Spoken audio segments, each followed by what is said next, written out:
Okay, so this will be lesson 4 here, lesson 4. And we're going to look at a slightly different, lesson 4, slightly different type of graph now. Whereas last day we talked about distance and time, now we're going to talk about speed versus time. Okay, so you do have a few things to fill in on your notes here. It says we can also plot a speed versus time graph.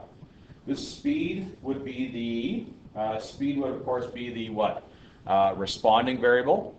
Okay, speed is the responding variable. And in fact, I think these are backwards in your notes here, so be careful here.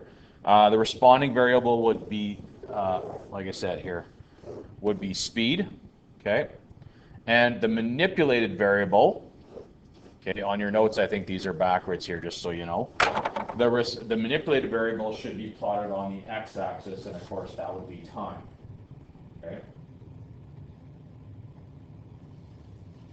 All right. Are we good there so far, everyone?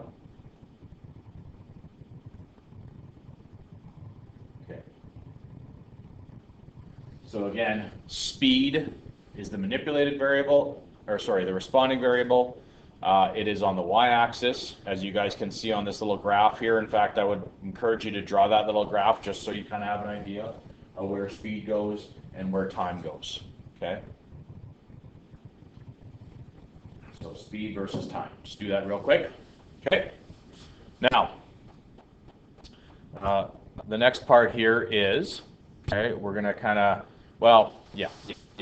It says here, when the slope of the line is 0, okay, we need to talk about this part here. So let me actually grab a blank screen here for you. When the slope of the line is 0, this means that the motion is, well, I guess I could put uniform. I'm going to put constant. Okay? Uniform or constant is what needs to go in that first blank. In other words, okay, the motion of the object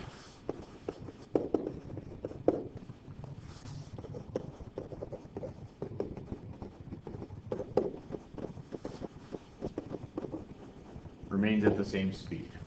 Okay?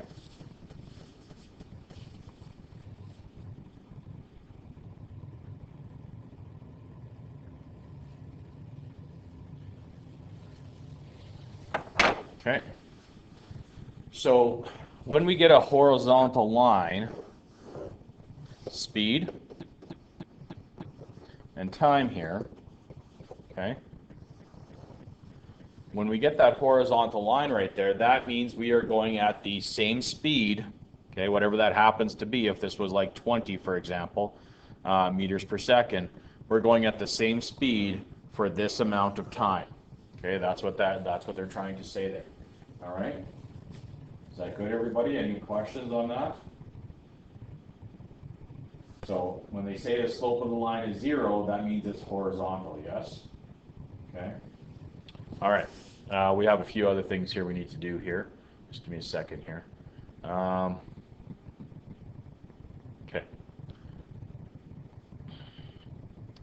All right. I'm going to have to go to here. Okay.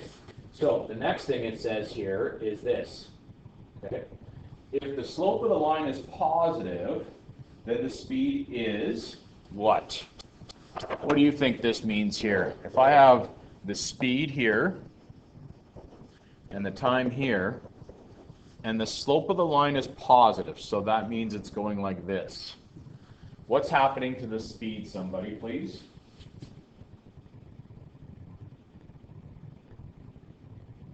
Quickly. The speed is increasing. Thank you. So the speed is increasing. Okay, so we can put that in that blank there. If the slope of the line is positive, then the speed is increasing. Okay, speed is increasing. Now you could say it's accelerating as well, which is probably true. It would be accelerating very uniformly because we'd be going maybe, for example, 0, and then 5 meters per second, 10 meters per second, 15, 20, 25, 30 kind of thing. So it's a very uniform acceleration, okay? But the speed is increasing.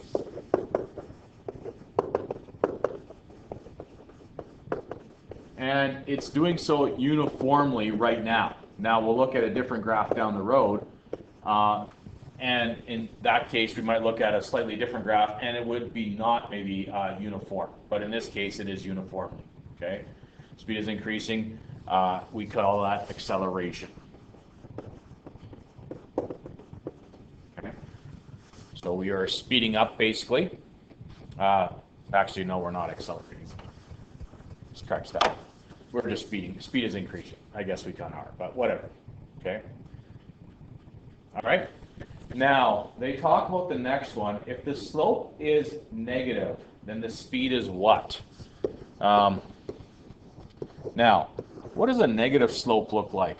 Well, it looks like this. Okay.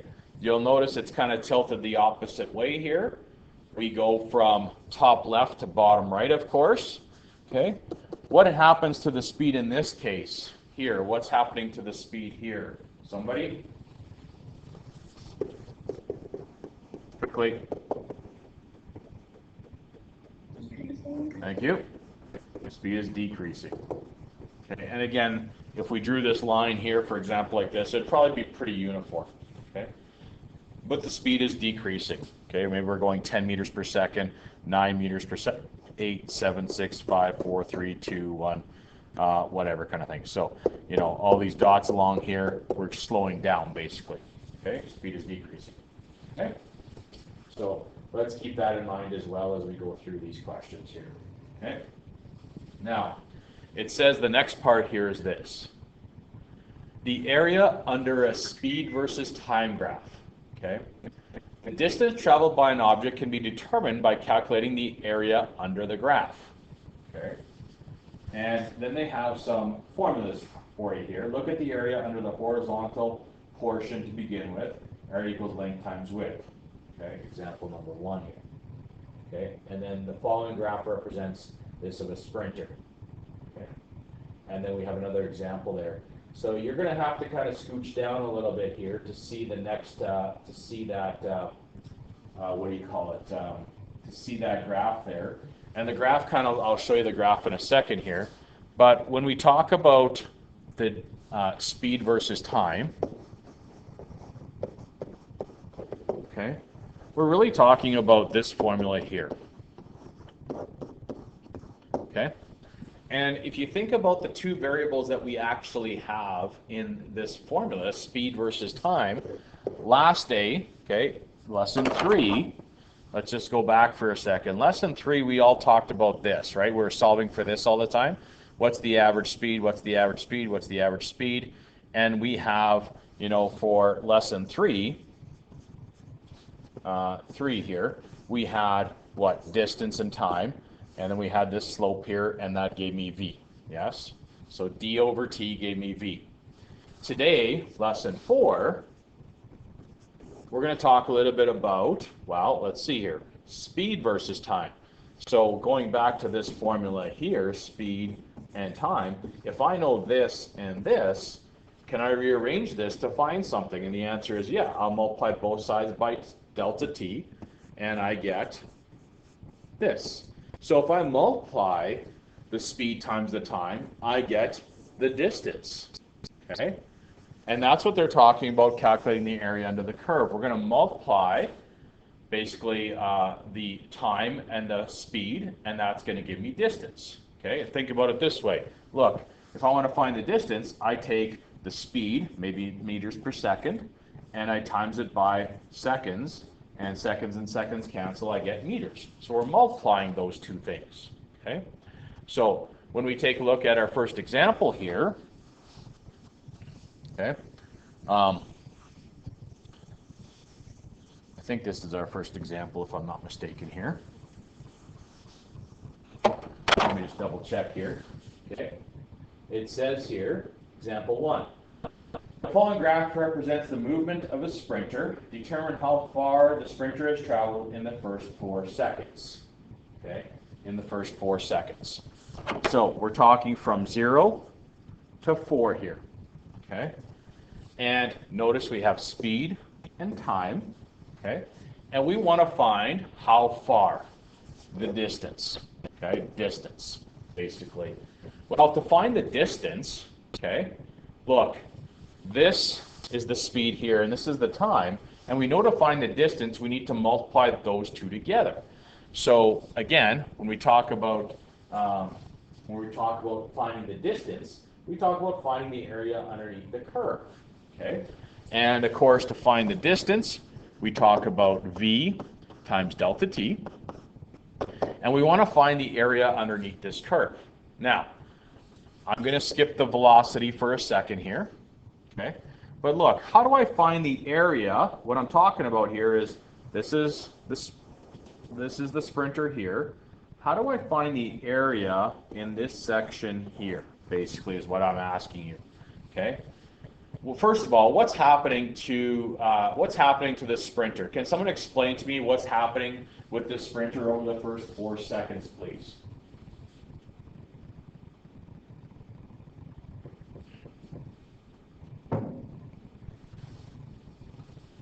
First 4 seconds. Think about this. You're at the track at HDA here. What's happening over the first 4 seconds? He's accelerating. Thank you. So he's speeding up, okay, at a uniform motion, by the way, okay, uniformly he's speeding up. So he's going what? 1 meter per second, 2, 3, 4, 5, 6, 7, 8. What happens when he gets to 8 meters per second? Someone else. What happens from 4 to 10 now in this section here? Somebody tell me, please, quickly. Constant speed. Thank you. He's going at a constant speed of 8 meters per second. He's tapped out, okay? He has basically reached his max here, probably, I assume, I don't know. But he has reached his maximum speed. So if we want to know the distance that he's traveled in the first 4 seconds, which is up to here, okay, from here to here, okay, that's not just as simple as saying, oh, well, he went this speed for this amount of time, because the speed is changing at a constant rate over this 4 seconds. So what we need to do is find the area underneath this curve, okay, to find the distance here, to find this distance. And basically, to find the distance, we're going to use a formula called, well, how would we find the area underneath this? What kind of shape do we have here? We have a triangle. Okay, so we know that we need a right triangle, and to find the what do you call it? The area in a triangle here, we take, what's the area of a triangle? Of course, we take the base times the height and divide it by 2, right? And we get that, of course, because if we had a square, we take what, base times height, or length times width would give me the area of a square, yes, or a rectangle. In this case, I don't have a rectangle, I have a triangle, so that's half as much, okay? So I'm going to take the base here. What's the base? This is what, 4 seconds, yes? So 4 seconds, which is really what? That's really this factor right here. That's the time, isn't it? The base. I'm going to multiply it by the height, which is right here, this section. Whoa, yard sale. That section right there. Okay, and the height of this triangle, of course, is 8 meters per second. And that's really what? That's kind of my speed, but, okay, remember, I'm only covering half the distance, basically, so that's where the divide by 2 comes in. And if I multiply this out, I'm going to get seconds that cancel with seconds, and I get 32 meters over 2, or 16 meters.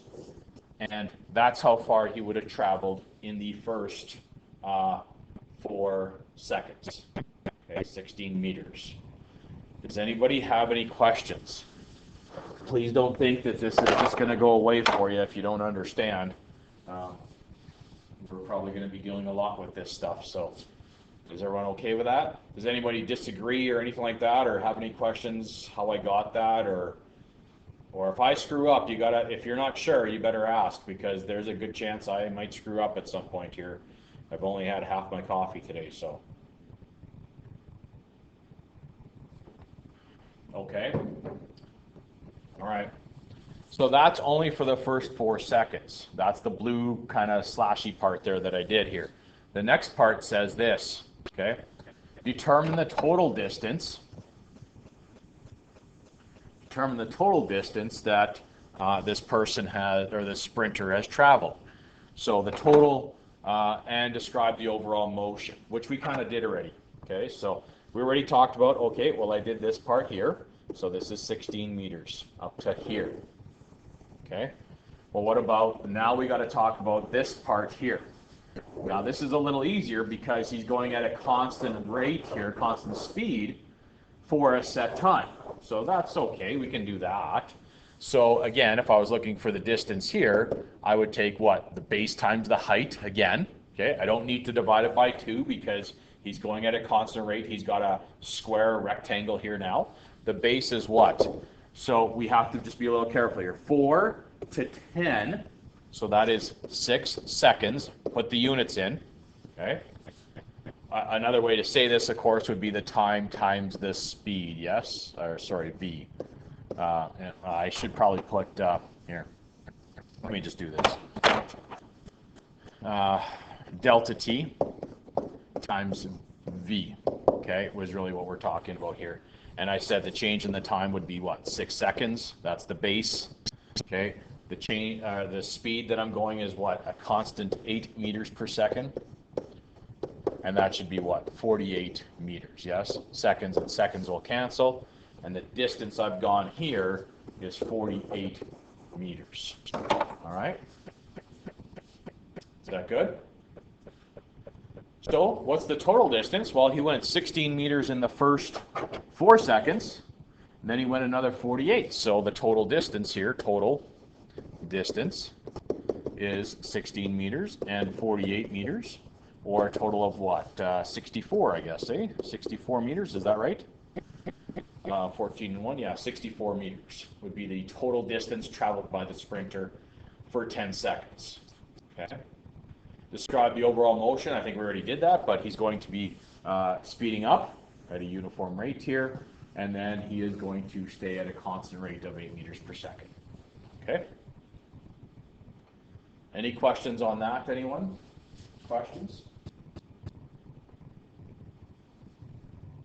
Okay. Next example here.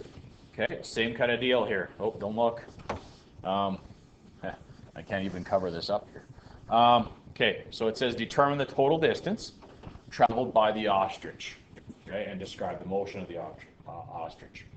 So, in this case here, we have a few things that we need to consider. First of all, I'm just going to make this a little bit higher here, just so I don't have to reach over to so much here. Okay, so we have to find the total distance. And again, you might say, well, how do I find the distance? Well, look, this is a speed versus time graph. So you have to remember this with speed and time, okay? Then I guess we need to find the area under the curve, okay? We will have to break this up into sections. And you might say, well, how am I going to break this into sections? And the answer is, well, we only know triangles, rectangles, / squares, yes? 4-sided objects and and whatnot, okay? So the first place I'd probably make a line right here is this right here. And obviously we're going to assume that that is 3, okay? Okay. You're just going to have to be a little careful with that, but for the most part, it's common, I don't want to say common sense, but, you know, we plot it, obviously with this one, you're plotting points that are halfway in between, okay? So I'm going to call this area 1 right here, okay? So I'm going to have to find the area there. Now, okay, and you have to pick things that are kind of appropriate as to where you want to use them here, okay? Now, it would not make sense. I think you could do this in as little or as many triangles as you want to do here, but you just do have to be a little careful where you're going to draw these lines and how you're going to split this up, okay? Let's see here. I think, I don't want that. I could do that, I guess. I'm going to draw a line straight down here, okay? And I'm going to call, that'll be 9 here, of course. So if I do that, I can figure out this section here, okay? Then I think I'm going to draw a line here like so, and I can do that, and I'm going to find this section here, and I'm going to call this all area 2, just going to go back here. I'm going to call this area 3, and I'm going to call this area 4. Okay? And that should take care of it all there for me, I believe. Okay? So, here we go. All right, is everyone okay with that? Again, we want to make sure we have rectangles and triangles here to make it easy. They have to be right triangles. So some people, I'm just going to try and remember this here now, but some people want to do, they want to do this kind of thing, and then they want to do, they might want to do this, and then that's yes, that's okay for this, but then how are you going to get this section here, right? So yes, you can break it up as small or as big as you want to, but you do have to be a little careful as to, making sure that you end up with right triangles. Even this is not going to work for us, okay, if I did that, because then again, look, I have to figure this out somehow. That's going to be a little tricky. So that's why I only do that part there and then leave this there, okay? So let's go with this here. So section 1, here we go. Section 1, what's the area of this underneath here? Well, it's the base times the height over 2, okay? What is the base? It is 3 seconds. Use the units. What's the height? Right here. That would be what? 6 meters per second. Because it's a triangle, I need to divide it by 2. And I'm going to find out that that's 18 over 2, or 9 meters. Okay? And then if you want to go ahead and write that in here, so you can kind of keep track of what you did, there you go. Okay? Good so far? Okay? Let's do area 2 here. Okay? So I'm going to go down here. So part 2 here. Area equals base times the height.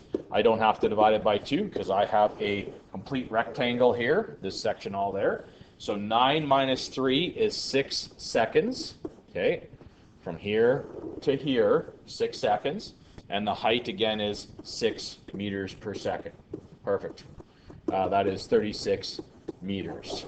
And again, if you want to write that in there, 36 meters. Okay? Now, part 3. Okay, another triangle here, right here. So part 3 here, I'm going to call it area equals base times height over 2. The base is what? So here's where you got to make sure you're paying attention. This is 6 right here. This is 9. So that's 6 to 9. That's 3 seconds is the base of that triangle. We have a height from what? This is 6 up to 18, I guess. So 6 to 18, that is what? 12 meters per second. Oopsies. 12 meters per second. And I'm going to divide that by 2, and that's going to give me what? 36 divided by 18 meters. Okay? So 18 meters here. Okay? I'm going to get rid of this right there. Just there you go. Okay? Good so far? Questions, anyone? Okay. And then lastly, I got this one big triangle here for number 4. So 4 section here is what? Area equals the base times the height over 2 again. The base is what? Now, this is where we have to be a little careful here that we make sure we're getting the right stuff here. It's from 9 to 12. This section right here, 9 to 12. So that is what? 3 seconds. The height is all the way from here, 0, to 18 up here. So 18 meters per second. And we divide by 2. So that's 27 meters. 27 meters. If we want to find the total distance, we're going to add those numbers together, those sections together. Okay? Area under the curve. So we got 9 and 36. That's what? 45. And 18, I believe, is 63. 63 and 27 is 90 meters is the total distance that this ostrich travels. Okay? Any questions, anyone?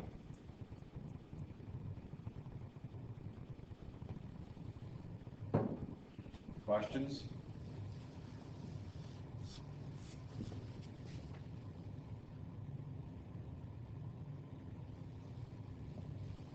Okay, sure. So that's what we need to look at for that. Now it says describe the motion of the object, and I've really marked this up, so I'm going to erase some stuff here right away unless somebody speaks up and says that they're not quite ready for me to erase this here. Let me know.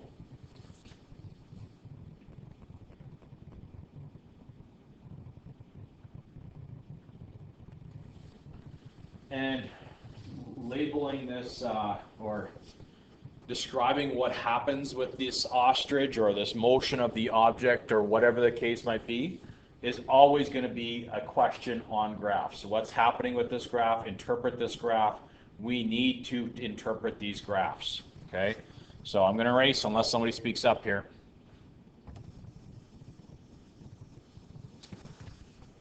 Are you still there?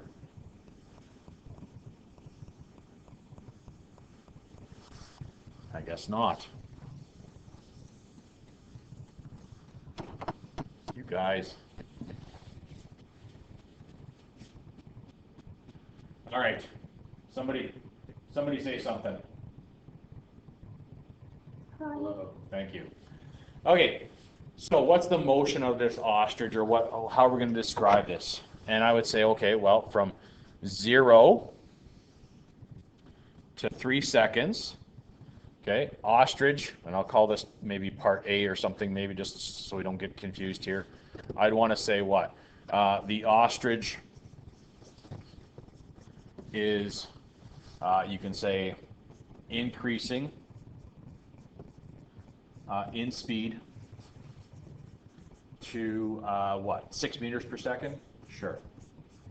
To 6 meters per second. Okay? So he's increasing in speed, or you can say he's speed's increasing to 6 meters per second. Okay. What's happening from 3 to 6 here? So that I'd call part B, and sometimes I just label them like that. Okay, that's probably going to be something that they're gonna ask you to do at some point.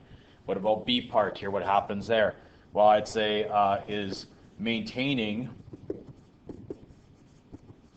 constant speed of 6 seconds. Okay. Now, from 6 to there, part C here, I would say ostrich is increasing speed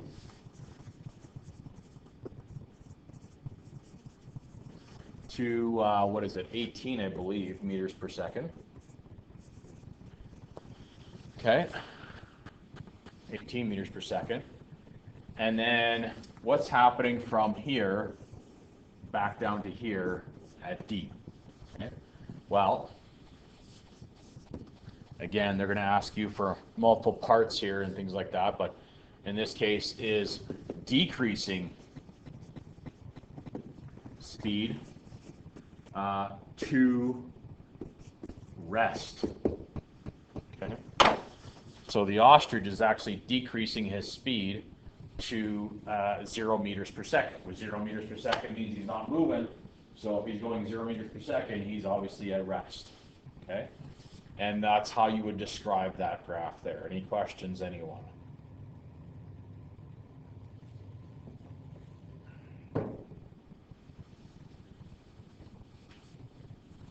Questions? Okay.